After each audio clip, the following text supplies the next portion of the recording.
Hi there, and welcome to the lesson on harmonic progressions. We've just been listening to Giant Steps, a piece by John Coltrane known for its very challenging harmonic progressions. Alright, let's go ahead and get started.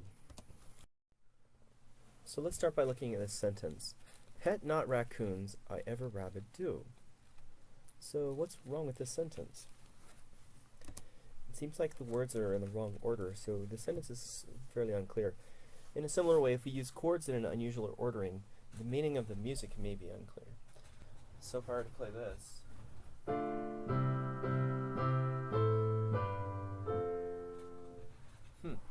that might make the beginning a good beginning to an 80s pop song, but that is an unusual ordering in terms of the tonal harmonic progressions. So if I take my words in the sentence and put them back in order, I do not ever pet rabid raccoons, that makes more sense. And in terms of harmonic progressions, 1, 4, 1, 6, 2, 5, 1, putting those same chords in this different order, it's going to make a little more sense.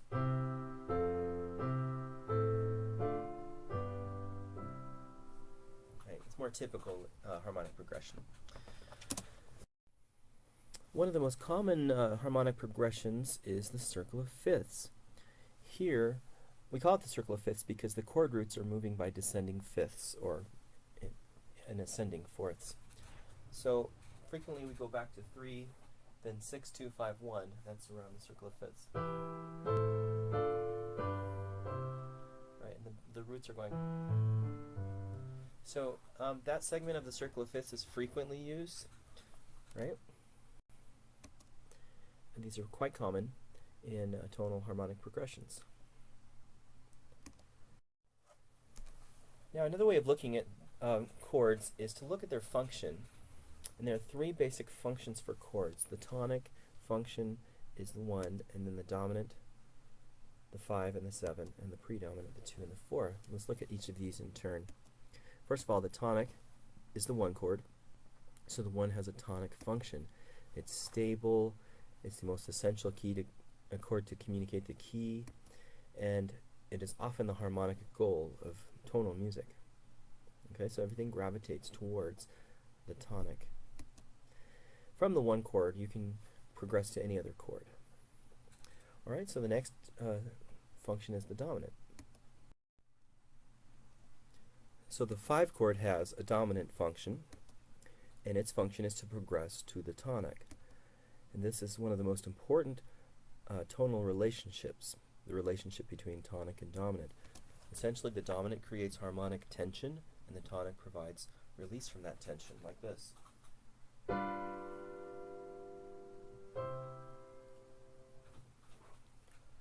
Alright, we can also substitute the 7 for the 5 chord, and these both have a dominant function. The 7 is a weaker version of the dominant.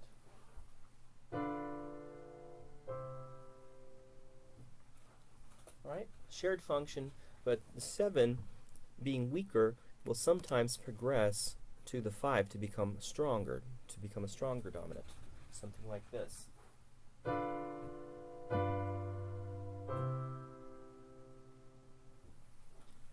It's a first inversion 7 diminished chord going to a root position 5-7 chord, and then progressing to the tonic.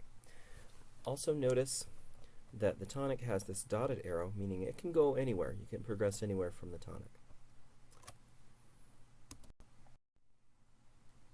The third function in tonal music is the predominant function, and as you might guess, it means a chord that precedes the dominant, a chord that moves toward the dominant. The 2 chord is one of these predominant chords, since in the circle of fifths progression, which you can see here, 2, 5, 1, it moves to the dominant. Or 2, 5, 1. Another predominant chord is the 4. They can substitute for each other. They both have predominant functions. So we can go 4, 5, 1 like this. Okay. The 4 can progress to the 2, but it's not common for the 2 to progress to the 4 for some reason. So we have 4, 2, 5, 1. Of course, you can substitute the 7 in any case there, so I could say 4, 7, and then we go to the 5, and to the 1. Alright? You can also take the 4 directly to the 1, bypassing the dominant, just going directly. That's our amen cadence, or plagal cadence. Okay, so there's our diagram so far. Let's go ahead and see what happens when you add the 3 and the 6. The 6 and 3 chords don't have as clear of a function. The 6 typically can precede the 2 in a circle of fifths progression. So it precedes the predominant. In a sense, it has a predominant function, but not as close to the dominant. So here's 6, 2, 5, 1.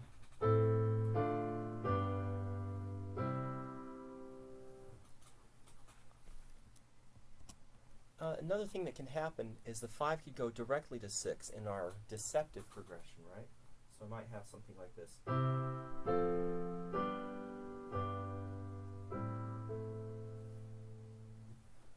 That's sort of an exception. See how this arrow from 5 to 6 is outside of the normal flow of things. And when 6 occurs in this way, it sort of substitutes for the tonic, right? So that gives the 6 more of a tonic function. So the function of 6 can change depending on the context. Now the 3 chord is the one that's farthest away from the tonic in the circle of fifths progression that we talked about. So we have 3, 6, 2, 5, 1. So it's clearly not a dominant function or a tonic function, and it's pretty far away from the predominant function, so its function is pretty unclear. And that may be why the 3 chord is not used nearly as frequently as the other chords. Occasionally you'll see the 3 not going through the circle of fifths, but going directly to 4. And again, that sort of happens outside of the regular flow of things. So that's where the 3 would appear. It's the farthest away from the tonic in some ways. Now I'm going ahead and play some of these progressions as we talk about them. Here's the complete diagram we put together. First of all, we have the circle of fifths, 3, 6, 2, 5, 1.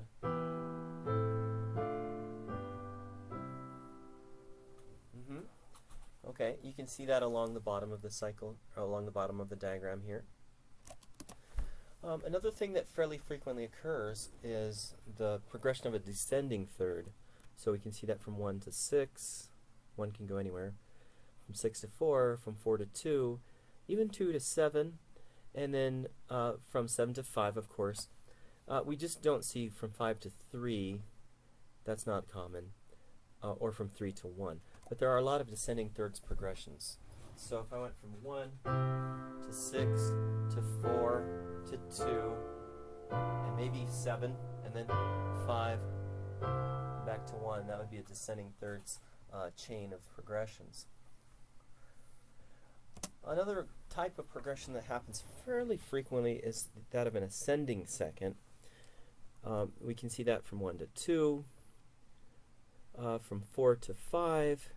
Let's see, also 3 to 4 is possible, from 5 to 6. Those are all ascending seconds. It doesn't work in every case, but there are a number of those. So those are fairly common harmonic progressions. Now, if you look at the diagram in minor, there are a few changes. First of all, the qualities of the chords are of course different. Our 1 is minor instead of major. Notice the dominant qualities did not change, but the predominant qualities did, and the quality of the 3 and 6 are also different. Also, though, we've added this major subtonic, this major 7 chord, and it will progress along the circle of fifths, 7, 3, 6, 2, 5, 1. Let me play that for you. And then 2, 5, 1. All right. So that's different from for minor. Also, in general, the 3 chord is more common in minor keys than it would be in a major key. And the reason for that is that, if, for example, if you imagine we're in A minor, the 3 chord would be the C major triad. And that also happens to be the relative major key, right, from A minor to C major. So it's kind of common if you're in a minor piece of music for it to gravitate towards the relative major key. So that's one reason why it seems like the 3 chord happens more often in minor. Okay, I think that's it. So you would want to review those 2 diagrams and be ready to answer questions about them.